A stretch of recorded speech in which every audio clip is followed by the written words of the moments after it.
بخاری رحمۃ اللہ کو 6 لاکھ حدیثیں یاد تھیں۔ وہ خود فرماتے ہیں کہ میں نے 6 لاکھ احادیث میں سے بخاری شریف کی احادیث کو چنا، اور بخاری شریف کی کل احادیث کی تعداد 2700 کے قریب ہے۔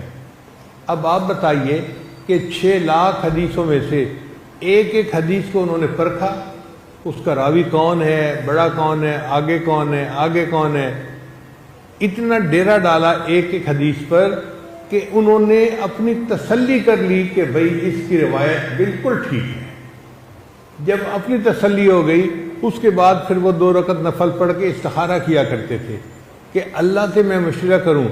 جب تسلی ہو جاتی تھی استخارے کے بعد کہ اللہ کی طرف سے جو ہے وہ پازیٹیو سگنل آ گیا، تب اس کو کتاب میں شامل کرتے تھے۔ اب آپ بتائیے، ایک ایک حدیث پر انہوں نے استخارہ کیا، اللہ سے رجوع کیا، اتنے رجوع اللہ کے بعد اللہ نے ان کو ایسی کتاب لکھنے کی توفیق عطا فرمائی۔ اس لیے بخاری شریف کو اصح الکتب بعد کتاب اللہ کی کتاب کے بعد دنیا میں سب سے زیادہ صحیح ترین کتاب وہ بخاری شریف کی کتاب کہلاتی ہے۔ بخاری